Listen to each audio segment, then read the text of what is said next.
Palliacina is on the field. Bradford's a rib cage. Well, the prize is massive, of course, from here on in. October the 4th.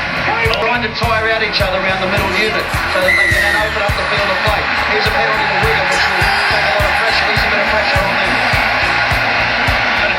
All Wigan supporters on their feet applauding that decision by Ashley Klein. The penalty count 4-2 in Bradford's favour.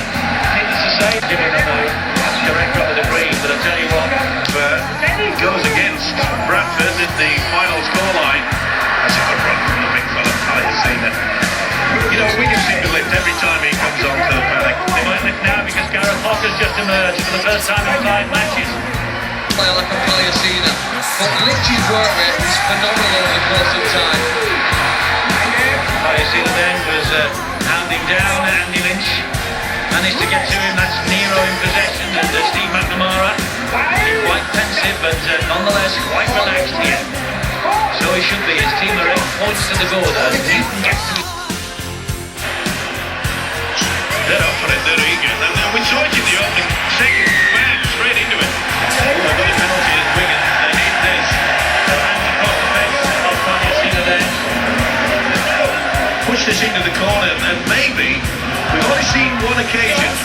Langley certainly went over the top into the face. We've only seen one occasion where the Warriors have tried to utilise for the high ball. Now the lights here are pretty low down. Once it goes above the lights, it virtually disappears. I think that the really brought rain. But one thing I did notice, when Thomas Lulai put that ball down, Paul Deegan tried to take out that had been put down short. He got up and ran with the ball, but he hobbled. I'm just going to keep an eye on that. Far side. Ashley Klein, David Felsen. Here's Palliacina. They deal with him, Langley and Kopjak. David Solomon is part of the key to unlocking Wigan's defence. And the right side defenders for Wigan look for the continued pressure with the scoring end at this point. Ryan Noble, he has won 4. Bradford parting in, looking for the mistake. That was Paul Sykes with that one. Here's Palliacina. All hands to the post when Palliacina gets hold of it. No time, he's picked up by Chris Nero and David Solomona. Here is Palliacina. Havoc. This fellow, when he gets the ball, he brings absolute havoc in the opposition defence. He certainly does, but I must say though that I've been very impressed with the way that the Bradford defence have handled it.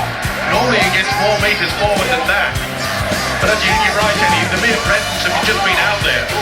He's made more metres forward and more tackle busts in 2008 than any other Wigan player. Trackman's gone for a 40-20 possession, Bob. He's done some very, very skillful things. Oh, beautiful offload there. Fantastic offload by Palliacina to higher. You would not be putting any money on extra time at this point in time, would you? Really has created all sorts of trouble. Quick play the ball. Quick play. That was Palliacina and Langley comes back for a second definition. Plays the ball to higher. This is how it's now. This was an interesting signing. I was never quite sure where he was going to play, but what Tim Smith's been able to do is take pressure off Trent Barrett, take pressure off Thomas Lulai, and take a little bit of pressure off Nicky Hyman, so they can all kind of intermingle there and intertwine and interchange. And so he's proved to be quite a good signing, even though he probably hasn't done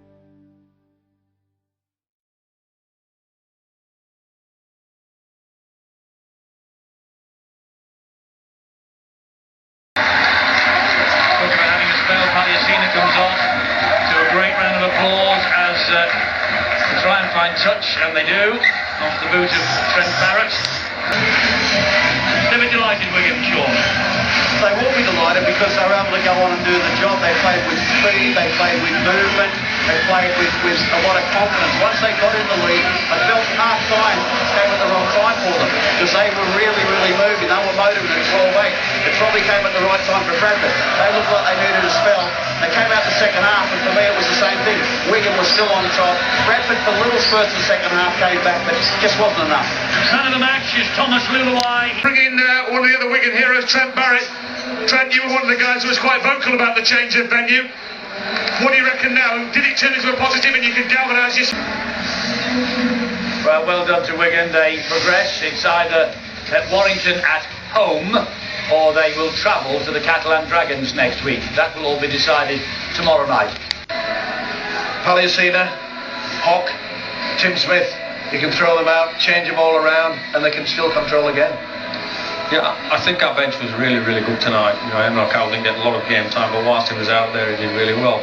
But those three people in particular, you know, you take them out there and it can lift the team, and you know they put smart players on. I thought Palliacina, you know, full credit to Feka. He's worked really, really hard this last 2 months, and that's been rewarded, you know, accordingly with his game time going up and up and up. And you know, I thought Bradford were really, really game as well tonight. Give them full credit to make it the game that it was, and you know, I'd like to pay my respects to Joe Pagano. It's probably his last game of rugby league.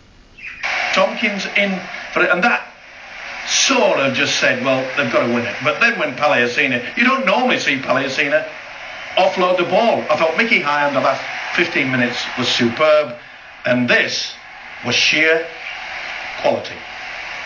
I mentioned in the commentary, this piece of magic could very well have got him on the plane down under. I do know that the players in Australia, they do respect him.